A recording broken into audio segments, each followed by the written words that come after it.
Vamos convidar agora, pedimos a todos que se coloquem em seus lugares para a gente receber a irmã Adriana Barra, da comunidade Servas de Nossa Senhora da Alegria, cujo carisma é o amor incondicional por Deus, pela igreja e pelas almas. E nessa missão, a irmã Adriana vem hoje nos falar sobre um tema muito importante: a família, caminho de santidade.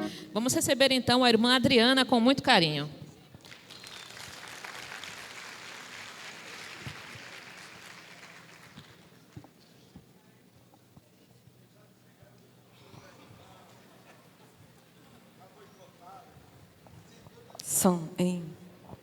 Boa tarde a todos. É uma alegria estar aqui na presença de vocês e também do meu querido e amadíssimo bispo auxiliar, Dom Jorge. Confesso que estou nervosa porque ele está aqui, mas o Espírito Santo vai agir, né? Então, convido você a ficar em pé, vamos rezar uma Ave Maria e consagrar a Sagrada Família de Nazaré, tudo aquilo que Deus preparou e aquilo que Deus quer nos comunicar através dessas reflexões. Ave Maria, cheia de graça, o Senhor é convosco. Bendita sois vós entre as mulheres, e bendito é o fruto do vosso ventre, Jesus. Santa Maria, Mãe de Deus, rogai por nós, pecadores, agora e na hora de nossa morte. Amém. Sagrada Família de Nazaré, nossa família, vossa é. Amém. Bom, eu queria mesmo que, através dessa reflexão, fazer um pouco daquilo que São João Paulo II fez muito bem, quando ele quis falar, né, de toda a criação, do homem e da mulher. Ele falou, às vezes a gente começa dizendo as falhas, as fraquezas, as misérias, mas é necessário talvez mergulharmos de novo no mistério, né? E contemplarmos a beleza de Deus, aquilo que Deus realmente fez, aquilo que era do coração e do sonho de Deus. Então, que você possa também, através dessa reflexão, olhar para você, para a sua própria família, e ir refletindo e avaliando qual a porcentagem de amor, né, está no seu coração pelos seus.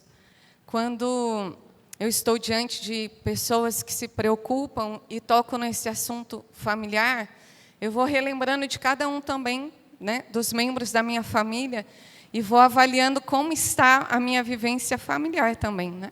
Família enquanto constituição de família, família enquanto comunidade, para ver no que realmente eu preciso mudar, eu preciso crescer. E quando a gente vai falar de família, de caminho para a santidade, da vida familiar, a gente sabe que ninguém dá aquilo que não tem, né? Então, a gente precisa olhar para cada um de nós, o esposo para o esposo, a esposa para si mesma, né? E o filho também para si mesmo, e refletir como tem sido a minha busca de santidade, como eu estou vivendo o sonho de Deus e o propósito de Deus para mim. Porque nós sabemos que todos nós temos essa vida divina dentro de nós, mas também temos a vida humana. Se a gente for dar um exemplo, uma comparação, a gente pode dizer que a vida divina em nós, ela nos impulsiona constantemente para cima. Por isso, há dentro de cada um de nós, dentro das nossas famílias, uma sede de alcançar a Deus, de alcançar uma vida divina, de constituir uma unidade familiar. Mas também existe a nossa vida humana, que muitas vezes é fraca, muitas vezes é frágil e que nos impulsiona para baixo. Então, no mundo espiritual, a gente pode perceber que nós estamos numa constante luta, né, entre aquilo que nos impele para cima e aquilo também que nos empurra para baixo. E a vida de santidade constitui na escolha daquilo que vai nos equilibrar para que possamos ter os mesmos sentimentos, os mesmos pensamentos e as mesmas ações de Jesus. Então, quando a gente vai falar da vida familiar, e o livro que eu peguei para poder nos ajudar nessa reflexão é a Espiritualidade dos Leigos, de Antônio Roio Marim. No 5º capítulo, ele vai se dedicar à vida familiar. Então, ele vai trazer para nós 6 aspectos daquilo que fundamenta, né, e evidencia a santidade da família cristã. E ele vai começar a refletir naquilo que é o essencial, que é a família, né, que tem por imagem a imagem da Trindade. A vida familiar intradivina, ele vai dizer, que é o modelo de toda vida familiar. Em Deus há a Trindade de pessoas que constituem. Então, o Pai, o Filho e o Espírito Santo, não é? Então, essa fé trinitária deve ser um modelo para toda a família humana. É na Trindade que nós devemos nos espelhar. E onde mais isso vai se tornar para nós um modelo a seguir? Nós vamos perceber que em Deus nada se perde. E Deus, o que Ele faz? Ele não retém nada para si. É o Pai que não retém nada para si. É a doação total de si mesmo, gerando seu Filho, Jesus. E é assim que o Pai realiza a sua paternidade, na doação total, dando a sua vida, é como a encontra. Sem o Filho, o Pai não existe, não é verdade? O Filho também não tem nada próprio nele, mais do que o ser filho. O que tem é tudo do Pai. E não pretende possuir como próprio nada mais que sua feliz atitude de dependência. Então, o filho se reconhece filial frente ao Pai, dependente do Pai. E é o Espírito Santo que procede de ambos, que não tem outro gozo que o laço de amor do Filho e do Pai.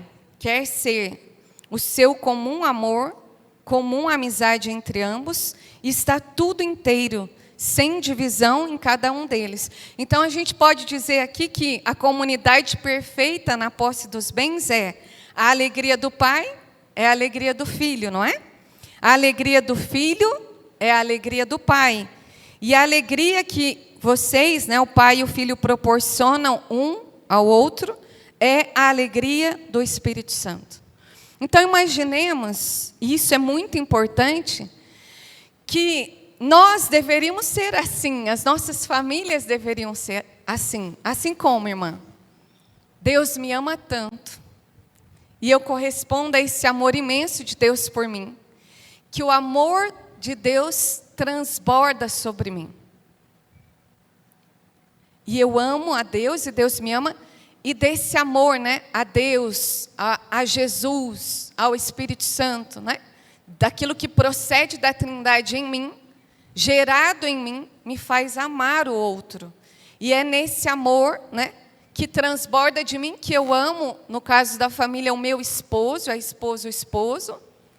E desse amor que transborda dos dois, porque vem do Pai, transborda no Filho e gera o Filho, na sua perfeição. Seria assim o mais perfeito, né? Mas nem sempre é assim. Existem muitas realidades, né, em que o Filho é concebido, que não é gerado nesse amor, na violência que a gente vê, né?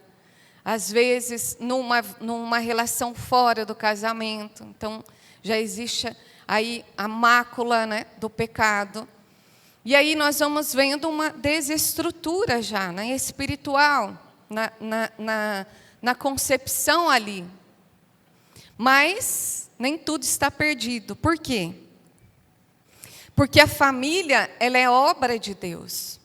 Então, quando a gente vê aqui o exemplo da imagem da Trindade, é o quê? É o querer fazer o outro feliz. Então, a santidade da família consiste nessa doação plena. Quando a gente vai perguntar para um casal, né, o que ele pretende com o casamento, que ele responde, eu quero ser feliz, eu falo, não. Pensa bem. Deveria ser assim, eu quero fazer a minha esposa feliz. É a doação. Por quê? Porque se ela é feliz, por consequência, eu também sou. Né? E é essa união de felicidade, de doação, que vai transbordar na geração do filho. Né? E ele vai colher dessa felicidade, ele vai colher dessa doação total e sincera de um para com o outro. Então ele diz assim, além disso, as famílias criadas só serão felizes se as pessoas que as compõem souberem imitar a total generosidade das pessoas divinas. Então não há, né, uma constituição de uma família cristã santa sem a doação de si mesmo. Se sabem pôr para sempre a sua felicidade na alegria dos que lhe estão unidos. Contemplando, então, a Trindade divina, admiramos que a vida bem-aventurada consiste não na busca do bem pessoal, mas na entrega de si. E quando a gente vai tomando consciência do que é essa vocação de Deus na nossa vida, nós vamos percebendo, né, e se tornando bem mais forte em nós a nossa entrega total. Porque, irmãos, ninguém está nesse mundo por um acaso. Se você hoje é casado, você tem uma vocação, é um dom, é um presente. Né? E nós precisamos resgatar isso nos lares, nas famílias. Ninguém está aqui solto ou por acaso. Deus nos constituiu, deu a cada um de nós uma missão. E a vida familiar é uma missão, uma linda missão, que compõe a sociedade civil. Porque sem a família não tem sociedade, não tem ser humano, certo? Então, é a entrega de si. Uma família não é feliz senão na medida em que cada um se esquece de si mesmo e só existe para os outros membros do seu lar. Então, aqui também consiste uma vida de cruz, uma vida de entrega, uma vida de renúncia. Morrer para mim mesma, mas não morrer por morrer. Morrer porque existe uma vocação, porque existe um chamado, porque existe uma missão. Né? O que me move? O que me move a seguir? O que me move a me entregar? O que me move a me doar inteiramente? No segundo ponto, então, o primeiro ponto, a família é a imagem da Trindade. O segundo aspecto que ele vai trazer para nós é a família como obra de Deus. Deus constituiu a família nas suas entranhas, na imutabilidade e da eternidade do próprio Deus. Ou seja, em Gênesis 1 a gente vai ver, façamos o homem, a nossa imagem e semelhança. Depois, né, essa se chamará mulher.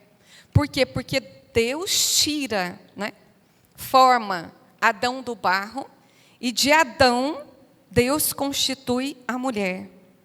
Ele diz assim, não é bom que o homem esteja só, façamos-lhes uma ajuda melhor, um auxílio. A gente vai dizer, né, a mulher é o auxílio do homem, o socorro do homem.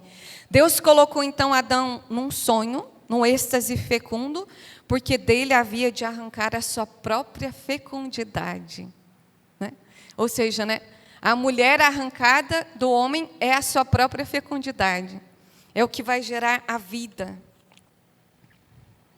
E aí Jesus vai dizer, sede fecundos e multiplicai-vos. Daí a gente vê a glória da família.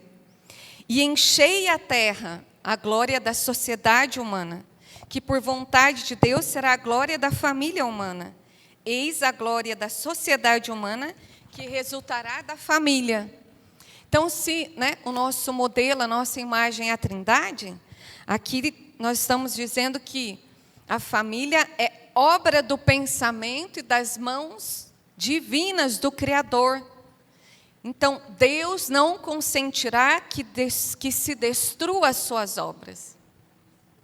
Por mais que nós saibamos, né, e talvez, né, nesses 2 dias vocês já tenham ouvido falar, dos ataques contra a família, do amor livre, dos casamentos sem filhos, da emancipação em favor da tutela do Estado, da redução de todo indivíduo humano, quero dizer para vocês, há esperança.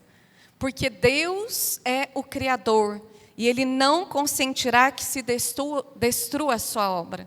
Por isso nós estamos aqui reunidos, para defendermos as nossas famílias, para defendermos os nossos lares. Mas para que isso aconteça é necessário mergulharmos então nessa essência. A essência que também, né, ele vai dizer no terceiro aspecto, o amor conjugal vem de Deus. A alma infundida no novo ser procede do Deus Criador. Por mais que hoje nós vamos nos deparando, né, com os prazeres desenfreados, a corrupção do amor, né, na sua integridade, na sua essência, nós não podemos depravar o amor conjugal, porque ele vem de Deus. E Deus confia ao homem, através do amor conjugal, a conservação de sua espécie. Olha a confiança que Deus deposita sobre o homem, né?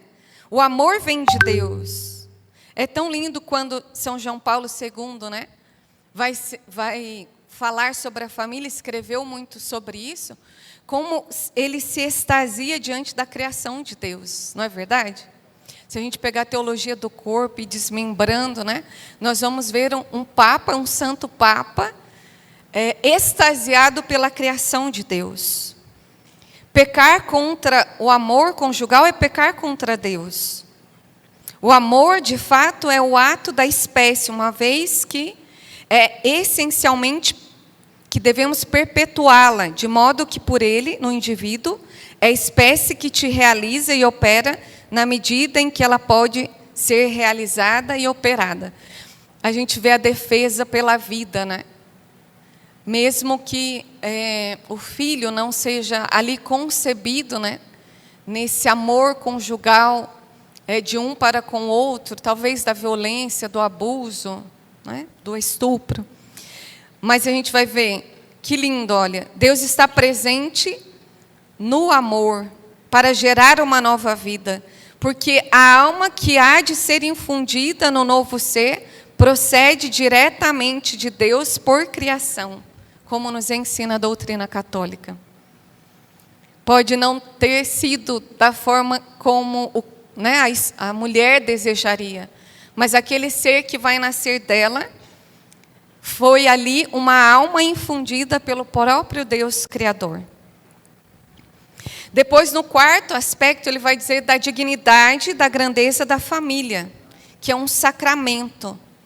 E que tem a sua dignidade, por quê? Porque vai formar os cidadãos do céu. Quando eu ouço isso, eu me lembro da serva de Deus, acho que serva, Chiara Corbella, né? Acho que vocês já devem ter ouvido falar, né? Que ela constitui um câncer e ela falece, acho que aos 28 anos de idade, jovem, um câncer no olho, na visão. E é interessante que ela engravida, né? E qual era a esperança daquela jovem mulher nos seus primeiros anos ali do matrimônio, né? Que mesmo o filho, horas depois, vindo a morrer, ela estaria gerando um filho para o céu. Cidadão do céu. Então, nisso constitui a dignidade e a grandeza da família. E Deus, né, através, né, dessa união, nos dá tudo o que é necessário para que possamos constituir cidadãos dos céus. Através do quê? Do sacramento. A irmã não prega sozinha, hein? A irmã vai perguntando. Através do sacramento. Deus dá por meio do sacramento todos os meios necessários para a santidade. Então, como que uma família caminha em busca dessa santidade? Por isso que a gente tem lutado tanto para as famílias que estão juntadas, né? Que estão unidas, né? Não legalmente, de acordo com as leis de Deus, né? E a gente vai lutando pelo sacramento do matrimônio. Por quê? Porque existe uma graça específica. É um dom que nos leva, que leva o esposo, a esposa à santidade, e que leva também a constituir o filho como cidadãos do céu. A santidade, a indissolubilidade, é pelo sacramento que Deus dá a graça da constância heróica para suportar as duras provações da vida em família. Depois eu quero contar um testemunho pessoal, mas que partiu disso daqui. Talvez não, os nossos lares, muitas vezes a gente vai percebendo, tantas lutas, tantas dores, tantos sofrimentos. E aí, quando a gente vai olhar, a gente vai perceber, não tem o sacramento do matrimônio. Espera aí, falta uma grande arma, o grande dom, aquilo que é o necessário, que é o essencial para que a família se constitua, no equilíbrio, na santidade, na busca da educação dos filhos para gerarem cidadãos do céu. Na constância heróica, precisa aqui do sacramento, do dom, do presente dado por Deus. Por quê? Porque Ele não é só o autor. Deus não é um Deus que nos dá uma missão e nos abandona. Não. Deus é o sustento e Ele quer ser o sustento das nossas casas e da nossa família, Às vezes, quando a gente... Nem com Maria foi assim, Quando a gente vê também, reflexo, mais do que a Sagrada Família, que tomou a Trindade por modelo ali, na pessoa ali de Jesus, que Nossa Senhora trazia não só como filho, mas uma missão, um modelo a seguir, quando o anjo anuncia a Nossa Senhora que ela seria mãe de Jesus, a gente pensa que depois o anjo desapareceu e largou Maria desamparada, Não, mas ele dá um meio para Nossa Senhora. O que ele fala para ela? Maria, sabe sua parenta, Isabel? Ela vai constituir um filho na velhice. O que Deus fala ali para Nossa Senhora? Ele também é o filho de um milagre. Ele também é o filho do milagre. Obrigado. E ela já estava no 6º mês, aquela que era tida como estéril. Ou seja, ela já tinha ali uma bagagem de experiência que podia ajudar a Nossa Senhora nos seus primeiros meses de gravidez. Isso para dizer o quê? Que Deus, Ele não é só o autor, Ele é o sustento da nossa casa, das nossas famílias, dos nossos lares. E aí, como que a gente vê isso? O que vai fundamentar essa dignidade? Primeiro, que Ele é o autor. E por que Ele é o autor? Porque Deus é o autor da família, nós podemos dizer, ela é santa. Família cristã, na ordem de Deus, é santa. Por quê? Porque saiu do coração de Deus. Porque tem sua natureza em Deus. Porque sai das suas mãos. Ele criou a família humana.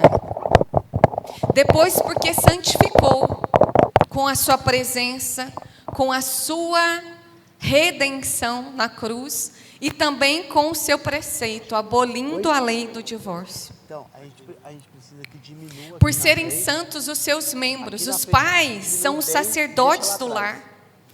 Os ministros do sacramento do matrimônio devem oferecer todos os dias os sacrifícios, a sua dor. Os filhos são transformados pelas águas batismais em filhos de Deus. Presença divina. Santos são seus membros, embora doentes, pelo pecado, pela corrupção, pela concupiscência, mas resgatados pelo sangue de Cristo, que nos tira da escravidão para a santidade. Então, quando o casal batiza, o filho, há ali também um dom pela graça batismal, filho pertença, filho amado de Deus. Porque também a família é o grande templo de Deus. A gente fala, a minha casa é casa de oração. Será, se entregares, se buscares a santidade, se confiares a Deus a sua vida, serás salvo tu e tua família. Santas são as obras de Deus, o lar, as tradições, porque Deus quer ser nele glorificado. Deus quer fazer parte das nossas famílias, dos nossos lares. E porque Ele faz parte, essa família é santa. Ela traça esse caminho de santidade. Depois, então, pela origem do autor. Depois, se penetrarmos bem nas entranhas da sua constituição, quando a gente percebe, então, que a família ela não é uma constituição apenas, né? Ela é uma escola de perfeição.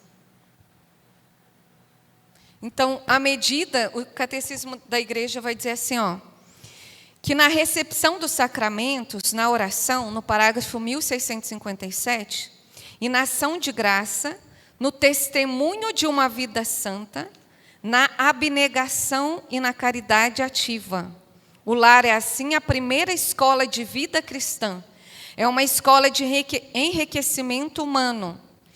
É aí que se aprende a resistência, a fadiga e a alegria do trabalho, o amor fraterno, o perdão generoso e mesmo reiterado, e, sobretudo, o culto divino pela oração e a entrega da sua vida. Então, é só possível, né, a doação total de si quando a gente vai percebendo que nós estamos numa escola de perfeição. Que eu preciso ser testemunha viva dessa entrega, dessa doação. Como que os pais vão cobrar dos filhos, né? Uma entrega, uma doação, um cuidado, um zelo, se eles mesmos não estão testemunhando? Eu sou um testemunho vivo das orações dos meus avós. Então, a tradição da fé dentro das nossas famílias, dos nossos lares. Quantas vezes vi minha mãe rezando o terço? Quantas vezes minha mãe me levou pelas vizinhas para rezarmos o terço em família? Quantas vezes a minha mãe abriu as portas para que pudéssemos fazer da minha casa uma casa de oração, um lar de oração? Então, nós precisamos entender que as nossas famílias, precisamos penetrar, né, nas entranhas de sua constituição e levar a sério. Eu preciso santificar o meu lar. Eu queria uma família santa, mas o que eu estou fazendo para a minha família ser santa? Ou para colocar a minha família nesse caminho de santidade? Nessa escola de perfeição, há também uma grande prática de virtude. Dentro das nossas famílias, dos nossos lares, né? Nós precisamos praticar as virtudes.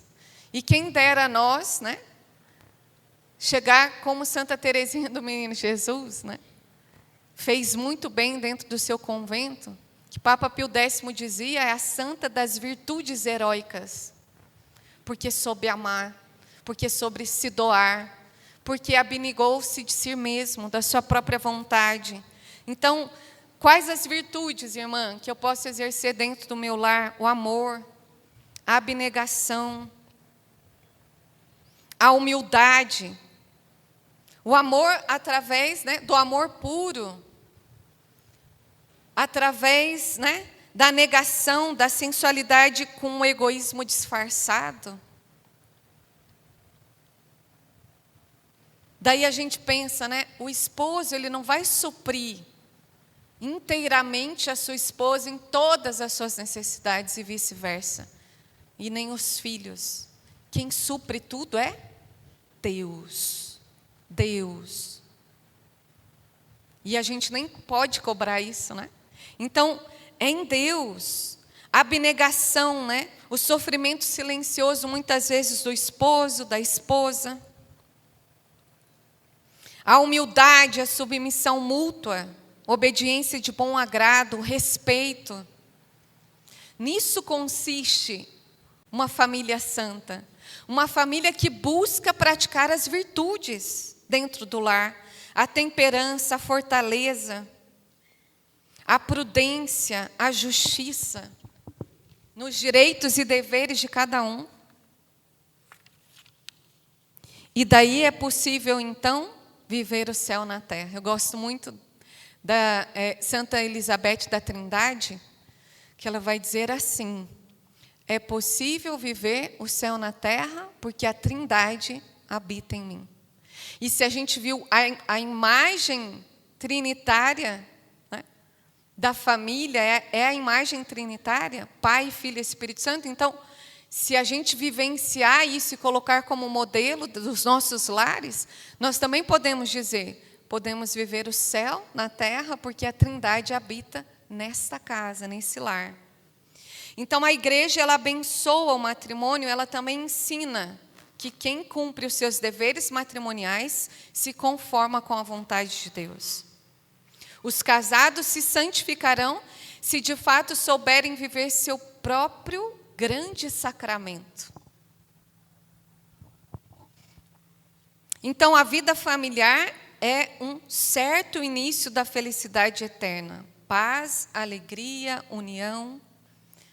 A gente, quando entra no convento, a gente fala, nós vamos ser, depois diante de Deus, né, julgadas pela nossa regra, né, que ali constitui a palavra de Deus. E aí, quando a gente vê a questão da família, né, é o matrimônio. Os deveres, né, os ensinamentos da igreja e o cumprimento dos seus deveres matrimoniais. Nos filhos, na fidelidade e no sacramento. Depois ele vai trazer um ponto interessante que ele vai falar da transcendência social. Quando a gente percebe que nós não somos só mais um, mas que nós fazemos parte de uma família cristã. E que a grandeza da família, na ordem da sociedade, é que as nações dependem de povo, não é? Esse espaço, esse mundo sem povo não é nada. Os povos, as famílias. Se a gente destrói o lar, nós vamos destruir a sociedade. Pais, quão grande e quão nobre é vossa missão na terra. Então, o grande remédio hoje para o mundo, para a nossa sociedade civil, a sociedade por si não é nada, ela é só uma organização de leis. Mas não existe uma organização se não tem povo, se não tem você, se não tem nós, seres humanos. Então, a família, além de ser necessária para a sociedade, ela é a que constitui a paz social. O grande remédio do mundo é a família cristã. Porque ninguém mais do que a família cristã deseja a paz e traz a paz aos povos. Vocês estão entendendo? Sim ou não? No quinto aspecto vai trazer a família, a sociedade e a igreja. Então, a família, ela é a célula da sociedade, né? Sem a família não existe a sociedade. Ela é superior ao Estado e anterior a ele por sua própria natureza. E o que às vezes a gente vê, né, em muitas famílias hoje, pais terceirizando ao Estado a educação dos filhos. Sendo que a família, ela é superior ao Estado. Então, existe a ordem natural, que é a família enquanto povo, enquanto sociedade civil, organização das leis, mas o mais importante, a ordem sobrenatural, que é a família enquanto igreja de Cristo.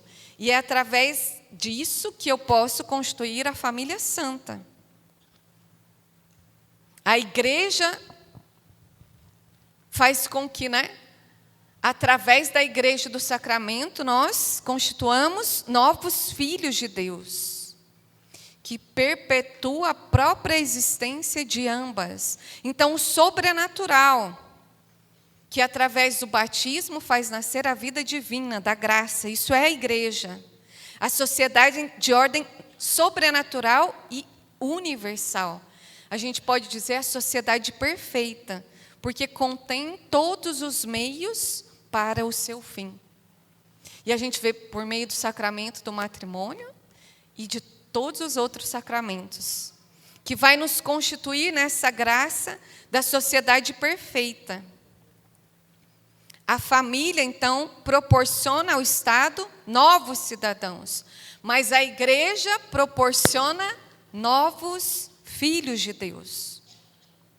Então, se a gente supre a igreja, além de não termos uma sociedade civil, também não tem igreja de Cristo. Por quê? Eu sou a igreja, você é a igreja, não é verdade? Nós somos a igreja do Senhor. Sem a família, a igreja seria impossível por falta de membros constituintes. Por isso, a igreja sempre vai defender a instituição familiar. Por isso, a luta aí contra o aborto e tantas outras realidades. E a igreja vai sustentar através dos séculos nessa luta contra os seus inimigos. Porque a família é o santuário. E daí eu quero então dizer sobre os inimigos.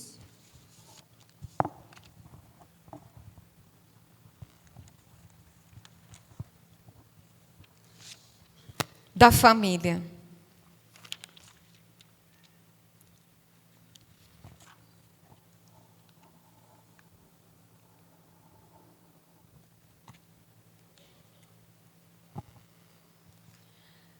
Tem aqui o 5º ponto, que eu pulei aqui, desculpa, que é a família como comunidade familiar, né? Então, aqui, o que veio dizendo para nós, né? A família é a comunidade dos pais com os seus filhos, a comunidade natural. E é necessário, junto com o matrimônio, né? Indissolúvel, do qual procede. Então, ela não é uma associação somente, né? Ela não é uma sociedade somente, mas ela tem um fundamento, que é o sacramento do matrimônio, que o torna único e indissolúvel. Ela é anterior à sociedade civil, então ele vai trazer o aspecto, né, da definição da família. Ela é anterior à sociedade civil, ela é superior à sociedade civil, porque existia a família, né, o ser humano, o homem e a mulher, antes das leis. Ela é superior, tem a prioridade em relação à sociedade civil, ela é imperfeita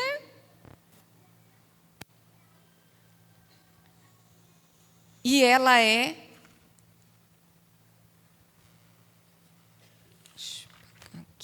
imperfeita por quê? Porque não é imperfeita em ordem ao seu fim e missão própria. A expressão comunidade imperfeita vai significar 3 coisas. Que as outras comunidades, em especial a igreja e a sociedade civil, têm finalidades e missões mais gerais, mais elevadas, e por isso mais perfeitas que a das famílias. Como o imperfeito está subordinado ao perfeito, assim a família está subordinada à igreja e à sociedade política estatal em suas respectivas esferas. No entanto, a igreja não é parte do Estado, pois é anterior. Não é fundada pelo Estado, mas tem a sua ordem natural. O Estado não define a família. O que às vezes a gente pensa que sim, e estão tentando fazer isso, né? E a gente vê a grande destruição e as grandes lutas, porque há uma ideologia por trás de tudo isso, que é o que era normal até então não precisa ser. Então a gente pode constituir outras realidades humanas, né? Outras famílias, com outros aspectos, de outras maneiras. Entendem? Por isso que precisa ficar claro para nós que o Estado não define a família. Quem define para nós a família e definiu foi Deus. Quem dá os direitos e deveres daquilo que a gente precisa constituir e seguir enquanto família é a igreja, através do sacramento do matrimônio. E no 6º ponto, a gente vai ver os inimigos externos e internos. Aquilo que vai impedir, muitas vezes, no processo de santificação dos nossos lares. E daí a gente termina. Então, o primeiro inimigo, e é muito sério isso daqui, é a corrupção dos costumes sociais. Eu não sei se vocês já entraram nos detalhes de tudo isso durante esses 2 dias, mas eu creio que sim. Porque hoje a sociedade está como que nos obrigando a nos acostumarmos com naturalidade de realidades torpes. E às vezes a gente vai na onda, né? Ah, mas isso daí já é normal mesmo. Ah, isso a gente já vê em todos os lugares. Vamos aceitando porque, né? Todo mundo tem seu direito de ser feliz. Verdade ou não? Então, o primeiro inimigo que a gente precisa combater para que as nossas famílias possam ir ganhando força é não nos acostumarmos com as torpezas, com naturalidade. Os nossos valores são indispensáveis.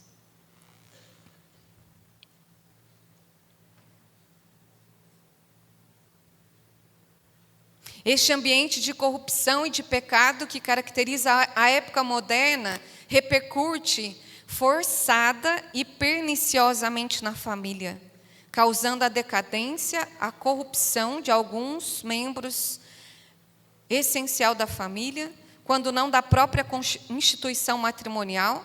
Daí sobrevêm as grandes desordens que vamos apontar a seguir. Nós precisamos denunciar com caridade. Precisamos educar, doutrinar com caridade nos verdadeiros valores das nossas famílias e não nos deixarmos corromper pelos costumes sociais. Segundo ponto, celibato vicioso. Daí a gente vai ver aqui o prazer, os costumes se romperem, diminuindo os números dos nossos sacramentos, dos lares. É mais ou menos assim: vinde e gozemos dos bens presentes, vamos aproveitar o que foi criado com dor, como na juventude, fartemo-nos de generosos vinhos e de perfumar, e não escapem nenhuma flor primaveril. Então, é a negação das responsabilidades constituídas dentro do sacramento. Daí a gente vê, por um outro lado, o celibato virtuoso, né? Da virgindade voluntária no mundo, que é um grande bem e uma fonte de inesgotável bênção para a sociedade.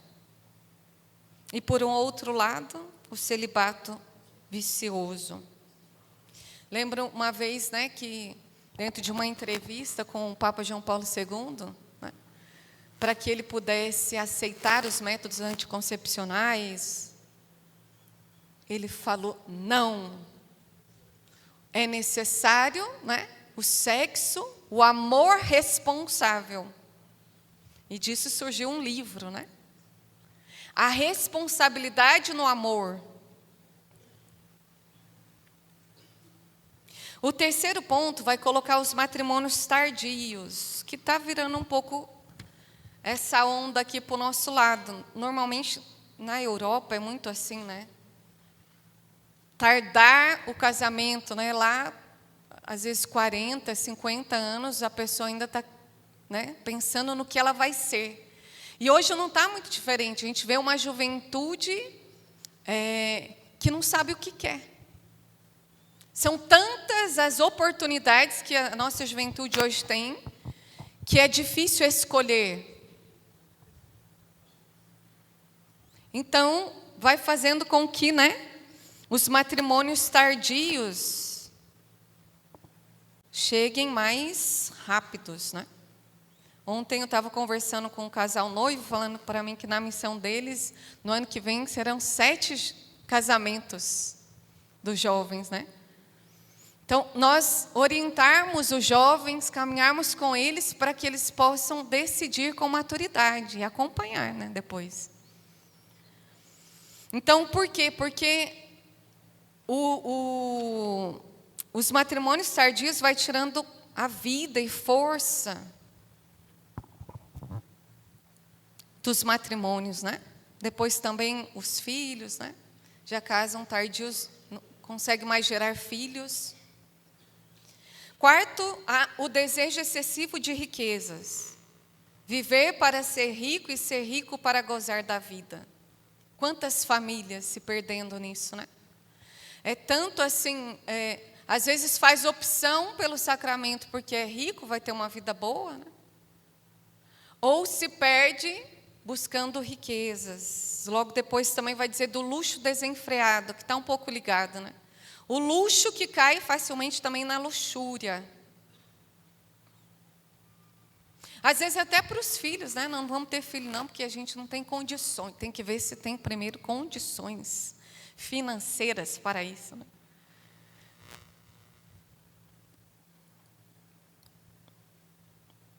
O desejo excessivo de riquezas, um desequilíbrio entre vida e acessórios de vida. Pais que pensam que vai fazer os filhos felizes, ou que vai santificar o seu lar, porque provém tudo, do bom e do melhor, mas não é presente. Os bens maiores são os da eternidade. E a gente precisa dizer isso para os nossos jovens.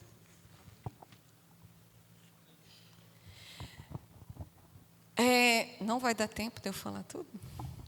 Mas, por fim, também ele vai falar dos inimigos, que é a leviandade, a familiaridade, não sei, onde os pais vão perdendo as autoridades com os filhos. Mas um último ponto, que vai falar de uma família sem Deus. Não é possível uma vida santa se não tem a presença santa de Deus, da Trindade de Deus. Então, como que hoje a gente vai alcançar a santidade dos nossos lares? Resgatando a essência do sonho de Deus sobre as famílias. É isso que eu queria, com essa pregação, essa mensagem que eu queria passar para cada um de vocês. E dizer que é possível, sim. E no documento do Papa Francisco, no Cristo Vive, ele vai dizer assim, é possível... Não, os nossos jovens anseiam pelo sacramento do matrimônio.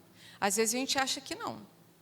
Mas homens e mulheres sonham com o sacramento do matrimônio. É a sociedade que vai deturpando esses sonhos. Mas no fundo, tem esse sonho.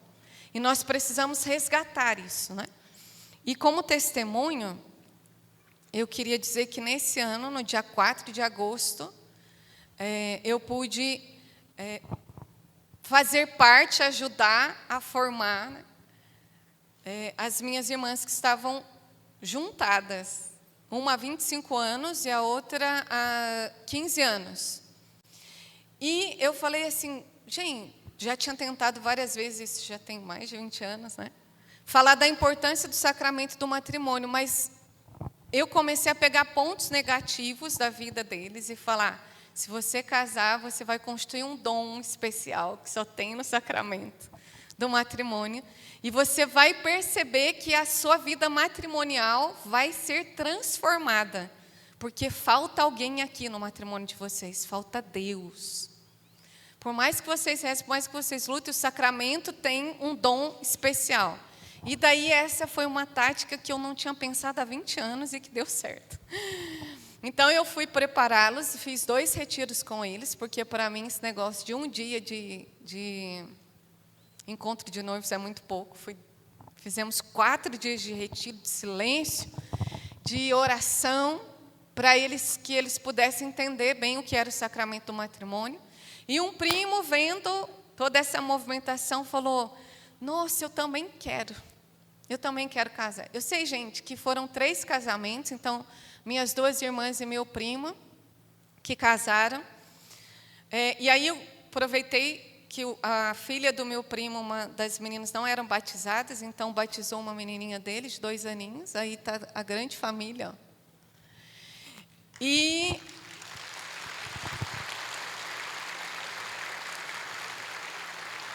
eu vi assim as minhas irmãs muito chorosas, porque queriam receber Jesus no sacramento da comunhão, então foi lindo, foi maravilhoso. Então, o que eu quero dizer? Vale a pena lutar e conscientizar os nossos jovens, os casais, da beleza do sacramento do matrimônio, e que quando a gente começa a fazer isso, o Espírito Santo já fez, já foi, já está acontecendo, só precisa que a gente dê uma colaboração com ele, porque as coisas acontecem.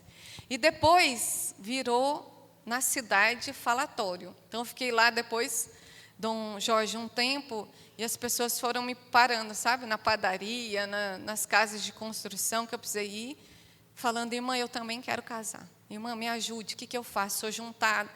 E aí, sei que Deus foi fazendo a obra, e uma das grandes coisas que me impactou muito foi que meu cunhado, ele pegou meus sobrinhos, minha irmã, falou assim: a partir de hoje, essa família não falta mais à missa. E eu fiquei lá, eles foram tomar banhos, foram todos bonitinhos, cheirosos, falaram assim: vamos, irmã, vamos para a missa. Eles que me chamaram para ir para a missa da comunidade. Eu falei: vamos embora. Então, precisamos acreditar na força e no poder de Deus em meio a tantas tempestades, mas também não só acreditar, nós precisamos colaborar para que a graça de Deus se manifeste nos nossos lares e nas nossas famílias. Deus abençoe a todos.